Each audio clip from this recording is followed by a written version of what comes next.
In that private moment on his dying day, we find everything we need to know about who Charlie Kirk truly was. He was a missionary with a noble spirit and a great, great purpose. He did not hate his opponents. He wanted the best for them. That's where I disagreed with Charlie. I hate my opponent, and I don't want the best for them. I'm sorry. I am sorry, Erika. That was President Donald Trump, September 21st, 2025, speaking in a stadium in Glendale, Arizona, a memorial service for the slain conservative activist Charlie Kirk, founder of Turning Point USA. On September 10th, 2025, Charlie Kirk was shot and killed while addressing an audience on the campus of Utah Valley University. Commenting and consoling after a shooting or domestic attack has been a ritual for every president since the early 1990s. What have presidents said each time they occurred? How has presidential rhetoric changed over the past 4 decades? And when do presidents use political language? And when do they use spiritual language and religious language in their remarks? Find out in this episode of C-SPAN's podcast, Extreme Mortman, as we hear every president from Bill Clinton through Donald Trump speak about shootings, domestic attacks, and the people who died. And to give context and explanation for each clip, we're joined by a very special guest, presidential historian Tevi Troy. Tevi Troy is a senior fellow at the Ronald Reagan Institute, a senior scholar at the Strauss Center at Yeshiva University, a former deputy secretary of Health and Human Services and White House aide, and a best-selling presidential historian.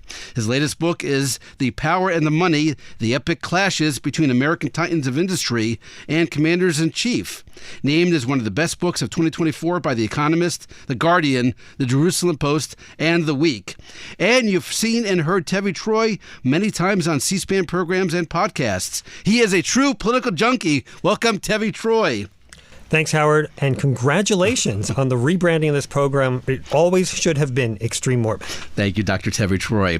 All right, let's start with President Bill Clinton. On December 7th, 1993, in Garden City, New York, a gunman shot rush hour commuters on the Long Island Railroad.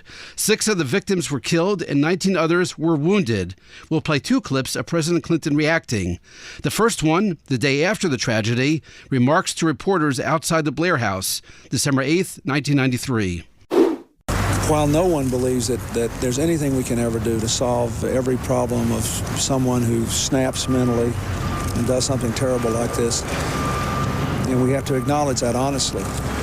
There are a lot of things that we're going to have to do in this country to get violence under control that relate to rebuilding our communities and healing across racial lines and economic lines. But we need to start with public safety. Put those 100,000 police officers on the street. Pass this ban on assault weapons and these multi-round clips. And let's get about the business of making our country safer.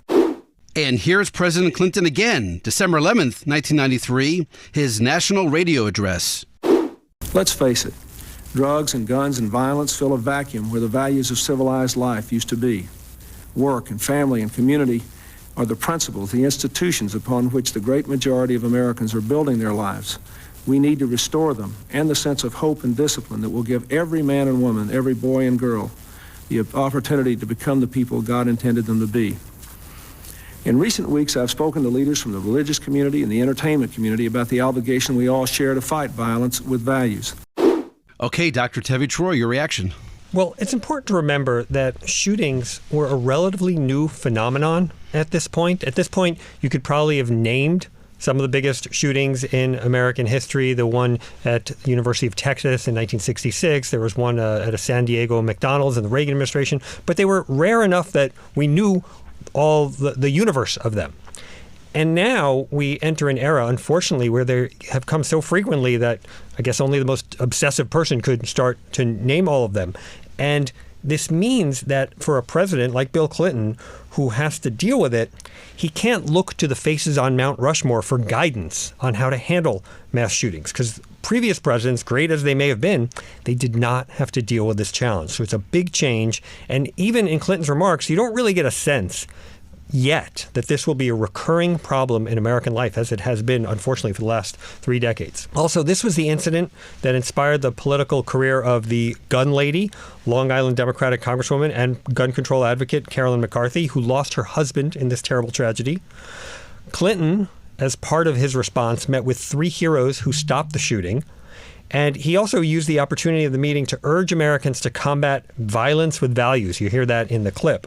It's almost a quaint notion today. And then one other thing that's important is this: when he kind of talks about the culture, the pop culture, culture was seen as part of the reason for this phenomenon, or at least for this shooting. And the reference to the entertainment industry makes you think of some of the work in the 90s done by people like Tipper Gore to fight against violence in the media. Clinton was also elected in the wake of the controversy about the rap song Cop Killa. And he also is elected in part because of the famous Sister Souljah moment. This was about a rapper who seemed to encourage violence against white people.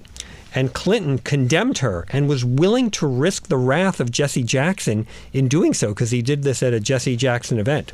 But that also signaled to more moderate voters that he wasn't going to be beholden to Jesse Jackson and to the left. So it was a really important part of Clinton's narrative that he was willing to speak out against violence and crassness in the popular culture. You know, I was going to ask you that. Why is this all happening under Bill Clinton? Like, why this? You're right. He talks about values, Sister Souljah moments, like all these events. And as you said, this really hadn't. The national consoling hasn't happened before Bill Clinton. Why is it? What is it under Bill Clinton that made all these different disparate elements come together? Well, one is that we're starting to have these shootings. This one, a particularly prominent one. Also, Clinton is famous for, as he said in the debate, "I feel your pain." He senses the emotions of people, feeds off the emotion, shows that he cares. And that was a stark contrast to George H.W. Bush, who I think was a very good president, but could not show the American people that he cared. In fact, he famously had an index card that said "message, I care." And he read "message, I care," which was a big political disaster for him.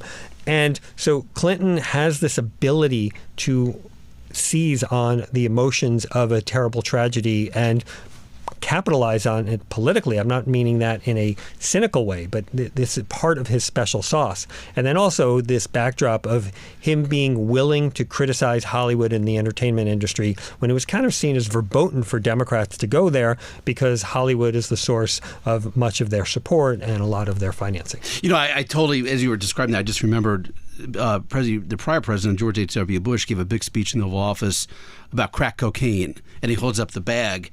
And your mention of the entertainment industry reminds me that was ridiculed. Dana Carvey, I hold in my hand crack cocaine and all that. So, you know, if the fact, I love your point of the fact that Bill Clinton said in his campaign, "I feel your pain," like that was part of his persona. So it made sense doing that. Okay. Yeah, absolutely. He was a very emotive politician, and he was very good at connecting with people over shared pain, shared challenge. And obviously he had a traumatic childhood himself, where his father dies before he's born, and his mother marries this guy who is abusive, and he stands up to the abusive husband, this abusive stepfather at age 14, and they have this confrontation, and it's all part of the Clinton narrative. All right, let's move ahead 2 years to another tragedy that occurred during the Clinton administration. On the morning of April 19th, 1995, an ex-Army soldier and security guard named Timothy McVeigh parked a rented Ryder truck in front of the Alfred P. Murrah Federal Building in downtown Oklahoma City. Inside the truck, a powerful bomb made of fertilizer, diesel fuel, and other chemicals. At 9:02 a.m., the bomb exploded. 168 dead, including 19 children, with several hundred more injured. It was the worst act of homegrown terrorism in America's history. 4 days later, April 23rd, 1995, President Clinton spoke at a prayer service. To all my fellow Americans beyond this hall, I say, one thing we owe those who have sacrificed is the duty to purge ourselves of the dark forces which gave rise to this evil.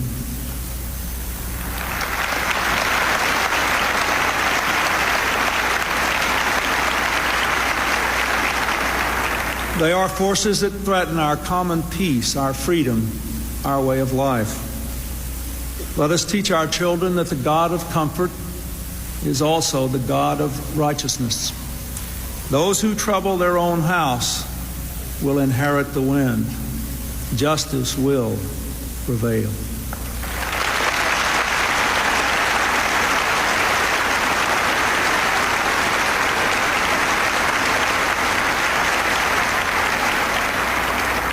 Let us let our own children know that we will stand against the forces of fear.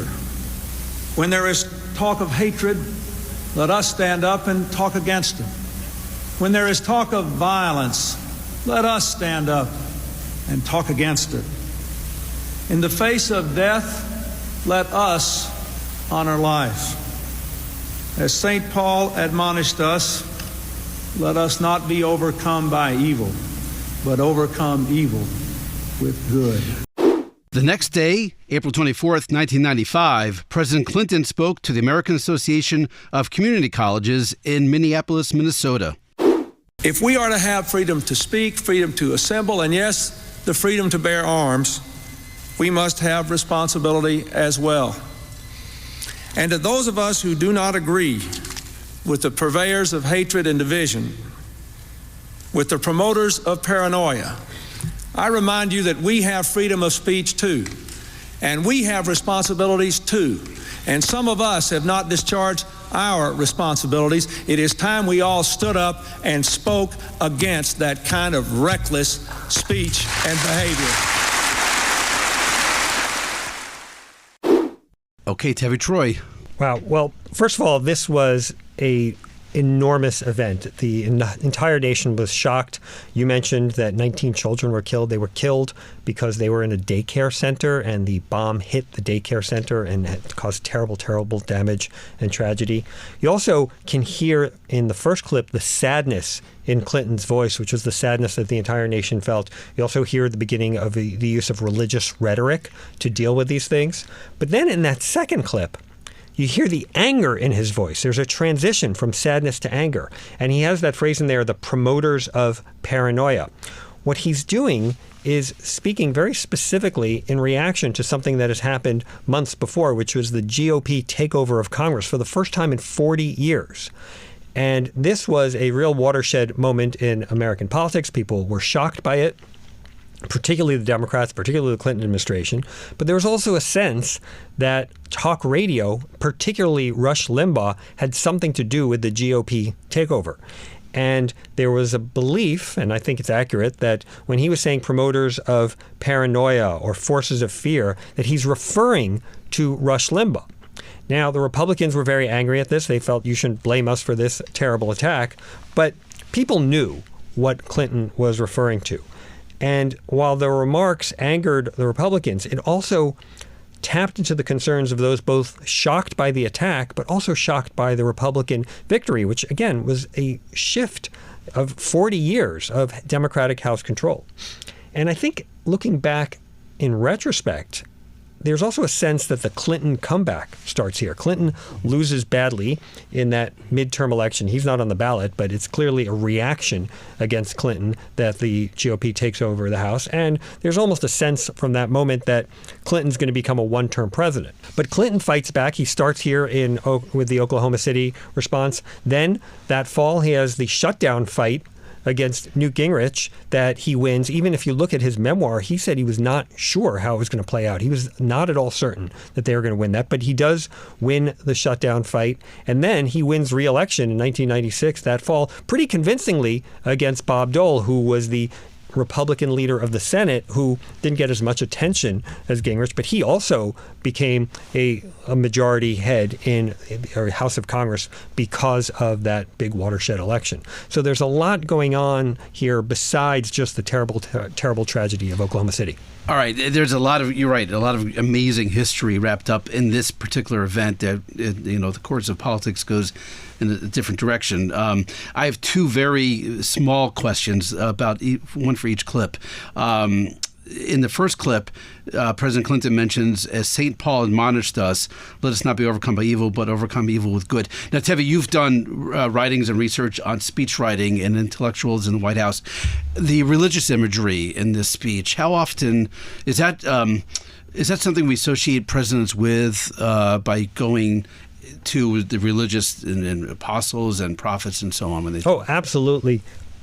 Biblical rhetoric, religious rhetoric has been part of presidential conversation in presidential rhetoric since the beginning. Perhaps the most famous speech in presidential history is the Gettysburg Address, which starts with 77 years ago, which is an allusion to Proverbs, where it says that the King James translation, which says that the lifespan of a man is 70 years.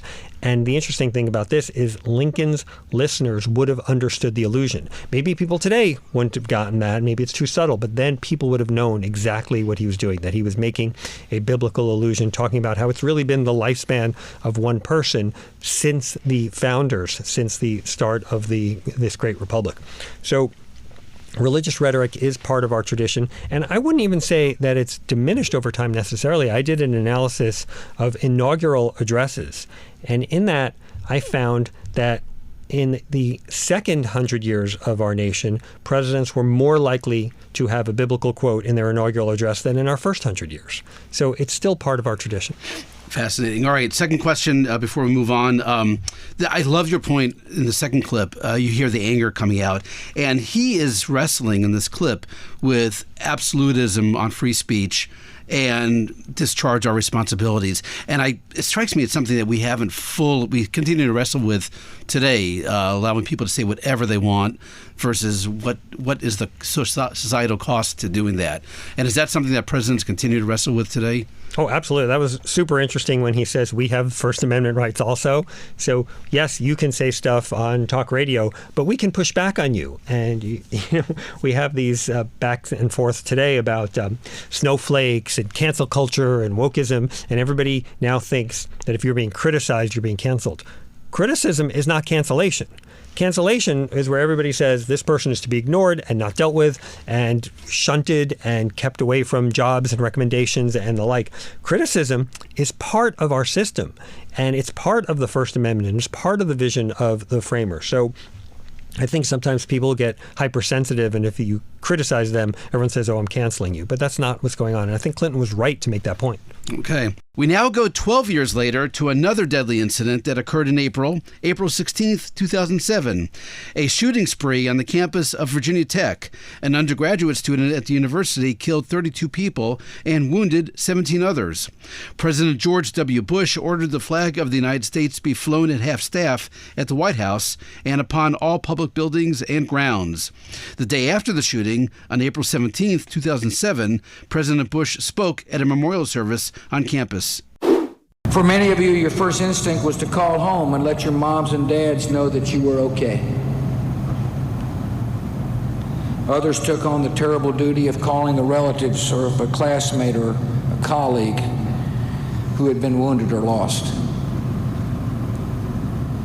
I know many of you feel awfully far away from people you lean on, people you count on during difficult times. But as a dad, I can assure you a parent's love is never far from their child's heart.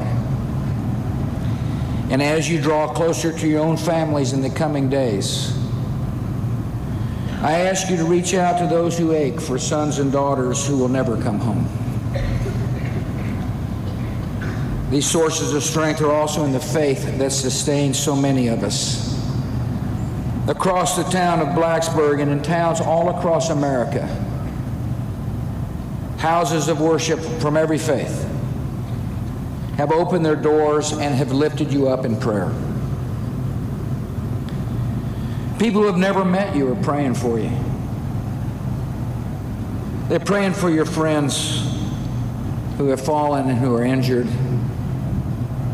There's a power in these prayers, a real power. In times like this, we can find comfort in the grace and guidance of a loving God. As the scriptures tells us, don't be overcome by evil, but overcome evil with good. Okay, presidential historian Tevi Troy. Well, in this one, I might be a little less of a presidential historian because I actually worked in the White House. I was helping to run the Domestic Policy Council at the time of this terrible, terrible event. And I think we had come to a recognition, a sad recognition, that this type of shooting was now a regular phenomenon in American life, and there was a sense that we needed to address it. One of the things that I directed my staff to do was to research previous shootings and see what other administrations had done in the aftermath. And this was not something that, let's say, Bill Clinton could have done 12 years before. It's only now we started to have a record of what presidents had done. And so we looked into that, and this actually inspired me about a dozen years later to write my own article on the history of presidents and mass shootings, which might have precipitated this whole conversation. And we came up with a plan where Bush would, in addition to going to Virginia Tech, where he gave those remarks that I thought were quite moving, he also flew flags at half-staff. He issued a proclamation in memory of the victims. And I remember calling key cabinet members and asking them to participate in a task force to examine ways to prevent such tragedies from taking place again in the future. And I remember asking Mike Leavitt, who was the secretary of HHS, to take on this assignment. And I'll never forget, he said, let me think about this and get back to you. Usually when a senior White House staffer calls a cabinet secretary, they say, yes, sir, and they just do it. But Leavitt said, let me think about it and get back to you, because he wasn't sure the way we were framing this was the right way to do it. And I remember he called me back with a very thoughtful update or revision to what we had initially suggested. And I brought that back up the flagpole, and we went with what Leavitt suggested. And first of all, it just showed what a thoughtful person he is. But also, I remember that interaction is in part what led to he and I developing the relationship that ended up with me serving as his deputy secretary at HHS. So there's a lot of personal resonance beyond just the White House history thing that I usually do. In terms of Bush's rhetoric, you hear that he also used biblical rhetoric in his remarks. The reason for going to the Bible is that it's both a source of comfort and as well as a unifying force in American life. And that's why we continually hear this thing of presidents using the Bible in times of national strife and tragedy. I didn't know this about you, and I've known Tevi Troy a long time. I didn't know all the work, going back to your first point, all the work that went into a presidential and administration speeches on this. Is that common? Do presidents command or administrations command such research and resources to thoughtfully lay out what they're going to say in response to tragedies that happen? I would say not all the time, but it does happen. And especially when you are president in an administration, you just have to think about the precursors. When George Washington was president, he knew that everything he was doing would be setting a precedent. In fact, he had this phrase, he said, "I walk on untrodden ground." And he knew that every successor would look to see what Washington had done, not necessarily to imitate him, not necessarily to do exactly what he did, but to either do what Washington did or have to explain why he was doing something differently. And it's that great tradition that passes on from administration to administration, from Democrat to Republican. It's not a partisan thing. It's both parties understand and revere this White House tradition that leads them to look back to see what previous presidents have done. Those are the only people that are their peers. And it doesn't matter in that sense if you're a Democrat or Republican. It's only the people in the club of presidents who have done these things, who have faced these challenges. And that's why they're worth looking to what they have done in order to figure out what are the best solutions for going forward. This is much deeper than Googling and Wikipedia. I mean, this is putting real thought into it. Okay. Yeah, and that's how Bush liked to do it. He didn't like to go off half-cocked. He really put a lot of thought, and he made his staff do a lot of thought before they did something. Now, President Barack Obama. During his presidency, Barack Obama spoke publicly in the aftermath of several mass shootings. On January 8th, 2011, Representative Gabriel Giffords and 13 others were wounded, and 6 people were killed during a shooting in Tucson, Arizona. 4 days later, President Obama spoke at a memorial service in Tucson. If this tragedy prompts reflection and debate, as it should, let's make sure it's worthy of those we have lost.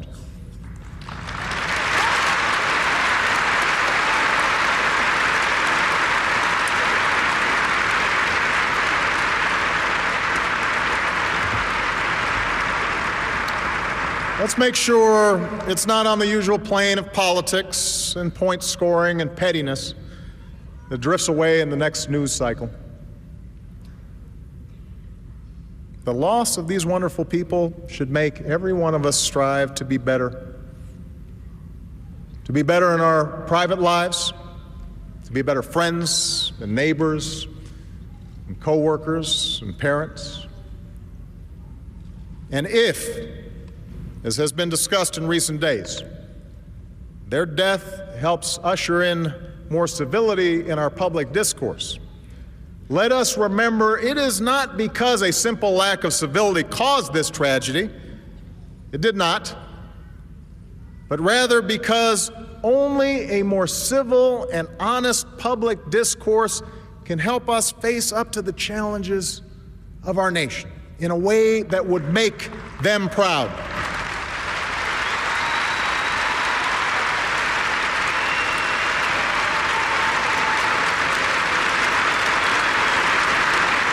Okay, that was 2011, President Obama after the shootings in Tucson, Arizona. Tevi Troy. This brings back, obviously, a lot of sad memories. There were 24 mass shootings in the Obama years, more than the 3 preceding administrations combined. And as a result, Obama and his team, they appeared to have a playbook for how to respond to shootings. They didn't have to research it. They had lived it. And I think we can see that they kind of knew what to do and where to go and who to speak to and how to frame the remarks. As for this specific shooting, it, like Oklahoma City, occurred not long after Republicans had taken back the House of Representatives from the Democrats, this time in the 2010 election. And we have Congresswoman Gabby Giffords who's shot. This ends her political career. She lives, but she is diminished capacity. And the incident also launches the career of her husband, Mark Kelly, who is now a senator from Arizona and a possible future Democratic presidential candidate. And if he does indeed become a presidential candidate or even a nominee, we know that this story will be part of his narrative. Politics comes into this thing in another way as well. It turns out that the Republicans had, quote, targeted certain Democratic members in their efforts to win back the House, their successful efforts. There's the dual meaning of the word target. It's used for targeting someone to shoot them, but also targeting someone in a political race. And some people said that the use of the word target meant that they were encouraging violence. Now, the right correctly pointed out that political targeting was and still is a concept that is just normal in political races and also something that's used by both sides, not a call to violence. But that became a flashpoint in this whole episode. In this particular case, the killer, despite his shaved head, was not a skinhead or any kind of right-winger, but he was a deranged person whose killing spree happened to have hit a congresswoman. She did not appear to have been a target. But this showed the extent to which politicians were just as vulnerable to shooting attacks as the rest of us. It kind of brings it home to Washington. And then there's also this fact throughout this Obama administration and the 24 shootings that they encountered that mass shootings are just becoming an increasingly regular part of American life. Now also listen in that clip for the sadness in the Obama remarks when he says that thing about drifts away into the next news cycle. There's a sense that the nation briefly mourns and then moves on until the next one. Also, I would say that the regularity of the events contributed to the politicization. Just as everything else in society was becoming politicized, mass shootings started to become politicized as well. On June 17, 2015, in Charleston, South Carolina, 9 people were killed and another one injured during a Bible study at Emmanuel African Methodist Episcopal Church, the oldest black church in the South. All 10 victims of the mass shooting were African Americans. On June 26, 2015, President Obama spoke at a memorial service. It was an act that drew on a long history of bombs and arson and shots fired at churches. Not random, but as a means of control, a way to terrorize and oppress.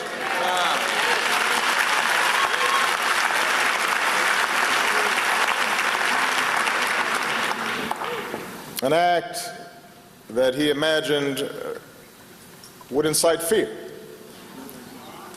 and recrimination, violence and suspicion. An act that he presumed would deepen divisions that trace back to our nation's original sin. Among the fatalities in the Charleston mass church shooting was the senior pastor, State Senator Clementa Pinckney. This whole week I've been reflecting on this idea of grace.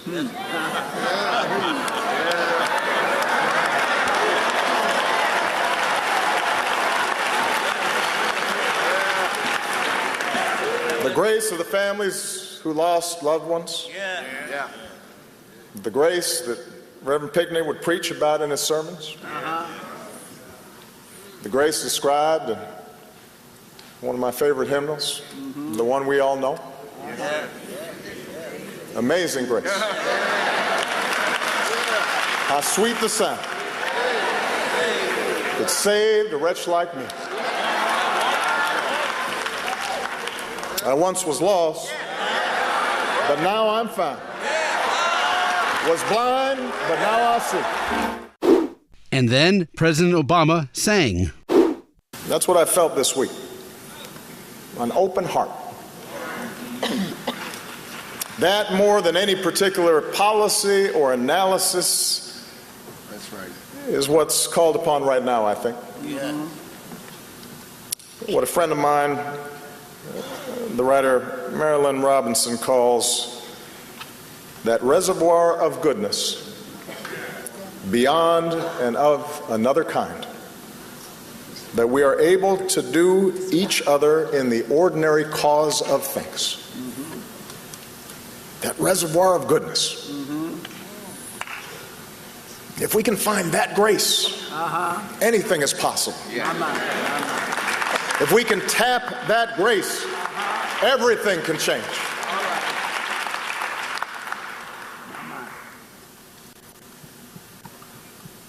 Amazing grace. Amazing grace.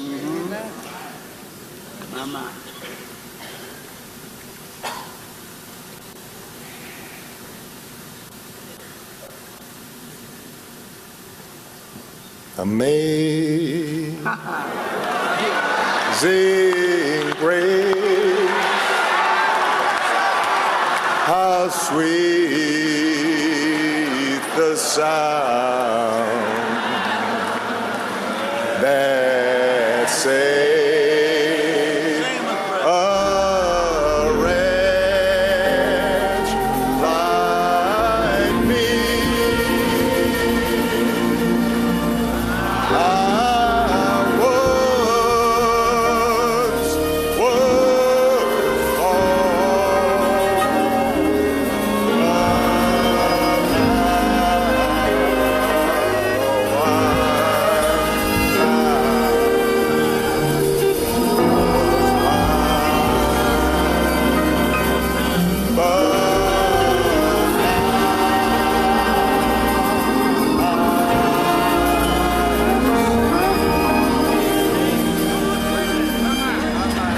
Charleston, South Carolina, 2015, Tevi Troy. Wow. This one, I hate to say this one was so terrible because they're all so terrible. But in this incident, self-avowed white supremacist slaughters 9 African Americans at church. They'd invited him to Bible study, and then he killed them. There's no words to describe the depravity of this person. And the whole incident, it plays into real and long-standing fears about racially motivated violence and its history, which Obama spoke about. And also the fact that Obama had a personal connection to one of the victims, the church's pastor, Reverend Clementa Pinckney, that made this one a little more painful. And Obama even noted that, though he did not know Pinckney well. He said they'd been acquainted in their youth. He had that great phrase, back when I didn't have visible gray hair. But the fact that the president knew him also highlighted that none of us are immune from this scourge of mass shootings. They can strike anybody. Like Bush and Clinton before him, Obama also uses religious rhetoric, here again, for its comforting and unifying nature. But then he has that long pause before he starts to sing.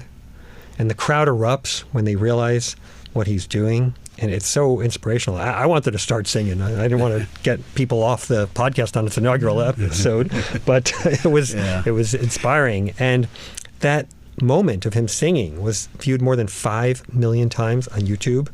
In addition to being inspiring, it led to many comments about the president's surprisingly good singing voice. Yeah. And the visual, obviously this is audio, but the visual is he is on stage, he is surrounded by African Americans wearing purple robes. I want to make sure I have the term right, but it looks like just a classic scene where they start getting in there. They're cheering him on as he's singing, and he does pause and look around and senses the moment and starts singing. So there's like the church scene from the Blues Brothers, right? You know what? I actually I can tell that's what you're referring to. It kind of was. This could be an obvious question, but is that moment unprecedented for presidential speeches to burst into song, an emotional song like that? I would say it probably is.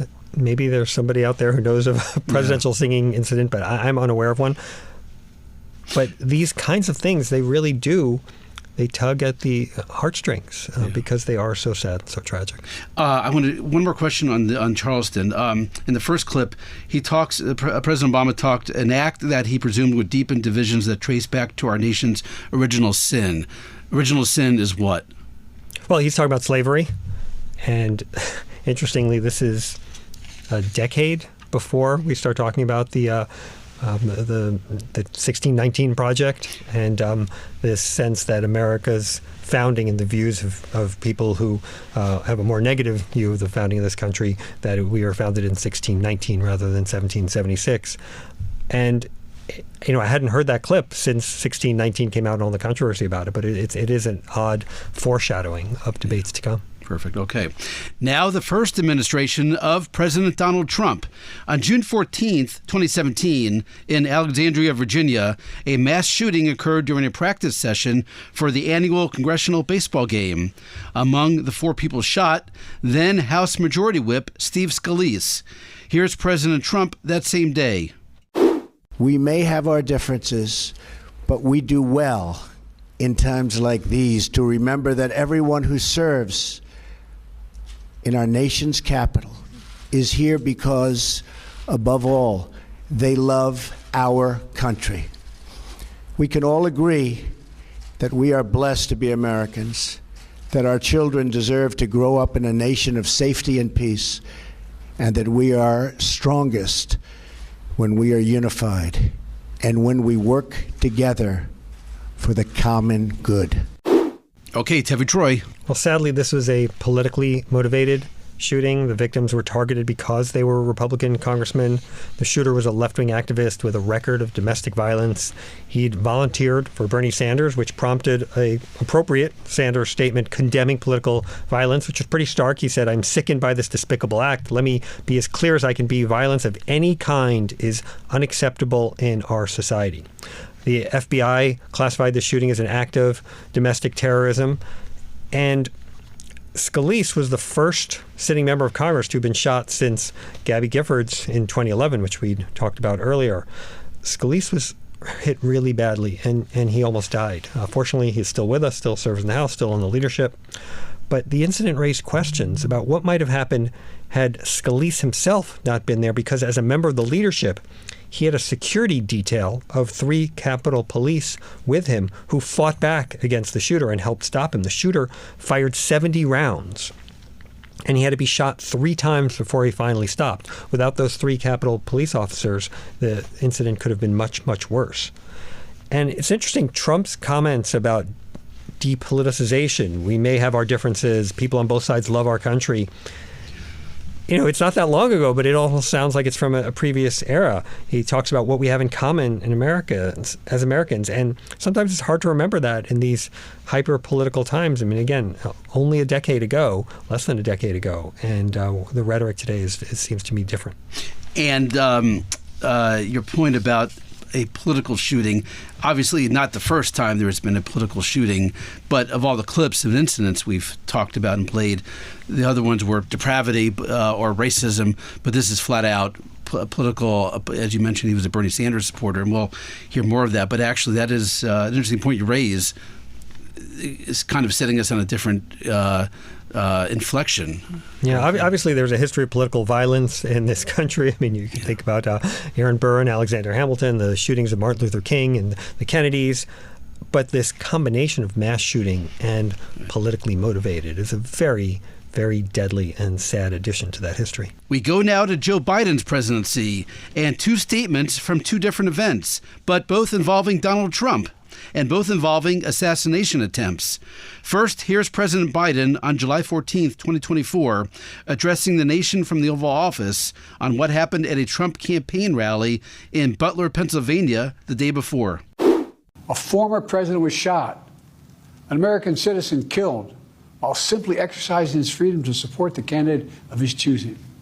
We must not go down this road in America. We've traveled it before throughout our history.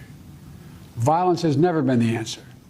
Whether it's with members of Congress of both parties being targeted and shot, or a violent mob attacking the Capitol on January 6th, or a brutal attack on the spouse of former Speaker of the House, Nancy Pelosi, or information and intimidation on election officials, or the kidnapping plot against the sitting governor, or an attempted assassination on Donald Trump.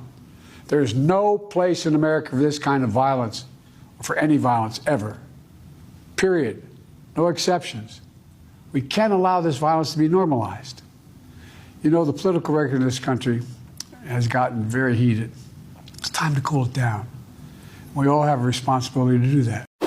And here's President Biden again, 2 months later, September 16th, 2024, after a second assassination attempt on Donald Trump, this time while golfing in Florida. But this time, no shots fired. Let me just say, there is no, and I mean this from the bottom of my heart, those of you who know me, many of you do, no place in political violence for political violence in America. None. Zero. Never. I've always condemned political violence. I always will in America. In America, we resolve our differences peacefully at the ballot box, not at the end of a gun. America suffered too many times the tragedy of an assassin's bullet.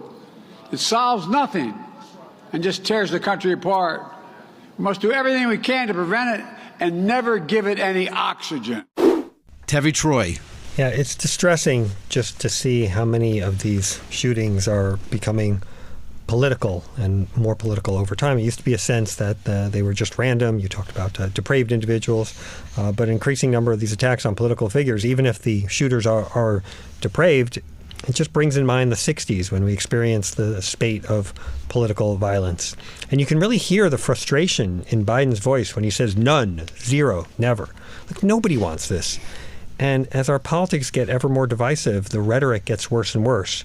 And unfortunately, each side has examples to point to of it happening to their side. And we have to stop this sidesism where we say, oh, this side's doing it, that side's doing it. It just really has no place in American society, and we need to find ways to stop it. Now Donald Trump's second presidency and the shooting we began this podcast with, Charlie Kirk, killed on September 10th, 2025.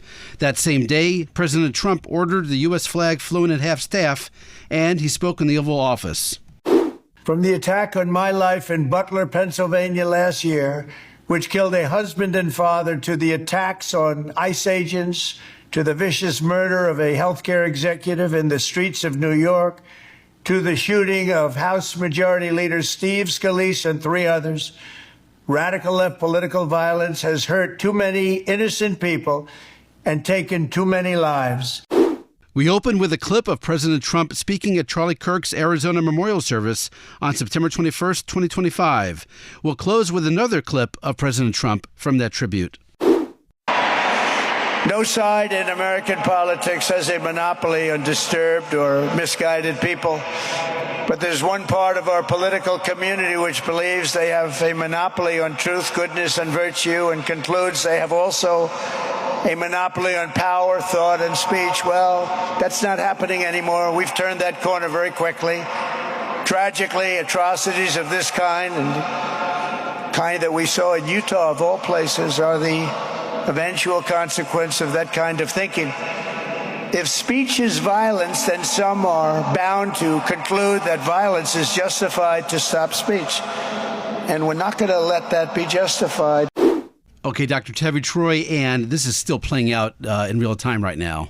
It indeed is. And it's unleashed a lot of big controversies, including what's going on at Heritage Foundation and the Nick Fuentes and Tucker Carlson controversy. So a lot of ripple effects from the Charlie Kirk murder. I noted earlier that Biden sounded frustrated, and Trump sounds frustrated as well. He's been targeted twice.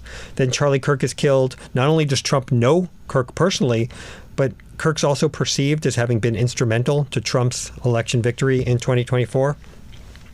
But also Trump's rhetoric is a little more explicitly political than we've heard from other presidents. Clinton alluded to voices of fear, which people interpreted. They had to interpret it, probably correctly, as an allusion to Rush Limbaugh. But Trump speaks openly of radical left political violence. And when he's talking about the notion of speech as violence, he's referring to this idea used by leftists on campus to ban conservative speakers throughout the 2010s. He also has that comment that you played at the beginning, I hate my opponents. There's a lot of unfortunate starkness in his remarks. But Trump's comments also raise another issue. As this whole podcast has shown, presidential responses to shootings have evolved over time from something that presidents initially ignored. It wasn't something that presidents talked about until Clinton, to something that they viewed as potentially a healing moment, to an opportunity to present a policy solution, as we hear with talks to, let's say, ban guns or do the assault weapons ban. And unfortunately, to a moment to score political points. And these shifts coupled with the hyper-politicization in our society, they raise a question for presidents going forward. Can presidents still credibly serve as comforter-in-chief as public frustration grows and as America searches for answers to these far too frequent tragedies? So, what a great way to conclude when President Trump says, "I hate my opponent." As a presidential historian, what is going through your? Do presidents say that? Like, is that raw and honest? Like, is that what we feel? Unfortunately, it's happened before because Franklin Roosevelt, when talking about business opposition to him, said, "They hate me, and I welcome their hatred." So it's not completely unprecedented. But it is unfortunate. It is unfortunate. And it's something we in modern days, just don't normally hear. And now a bonus clip. We heard both Presidents Clinton and Bush cite scripture. Do not be overcome by evil, but overcome evil with good. Here's one more citation of Romans 12:21.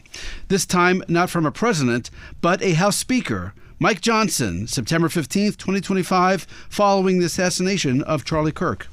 The very first person to reach out a hand of friendship or to put his arm around the shoulder of someone who was on the complete opposite side of the political spectrum, philosophy or ideology, because it was about the people. That's what Charlie represented, and his legacy will go on. Scripture reminds us that we should not be overcome by evil, but we should overcome evil with good. That is the legacy of Charlie Kirk. Okay, Tevi Troy. I like Speaker Johnson. I like that he helped establish a bipartisan civility caucus when he came to Congress. He seems to have real friendships on the other side of the aisle, including with his counterpart, Hakeem Jeffries, even though they disagree. When you see him on the Sunday shows, he makes his points when he does them, but he generally avoids demonization and name-calling, which I appreciate. And I think if we're going to get through this challenging period that we're in, we're going to have to work hard to see the common humanity and common Americanness of people with whom we disagree. I hope that this period of political violence and mass shootings is behind us, that this is all just a history lesson. But if it's not, as I fear it may not be, and we experience it again, we need to start responding to these tragedies not only with a condemnation of the violence, which must happen, and not only with thoughts and prayers, but with an appreciation for the fact that we need to work together to maintain this 250-year experiment in representative democracy, and that we are all in this together. Thank you for this opportunity, and congratulations on the new rebranding of this podcast as Extreme Mortman. Thank you, Tevi. You are our first guest under the rebranded Extreme Mortman. I'll end with a pop quiz for you, which you haven't prepared for, but you probably know. Can you name the title of every book that you've written? Absolutely. Okay, let's hear them. It started with Intellectuals and the American Presidency. Then I did What Jefferson Read, I Watched, and Obama Tweeted about popular culture. Then I did Shall We Wake the President, about presidents and disasters.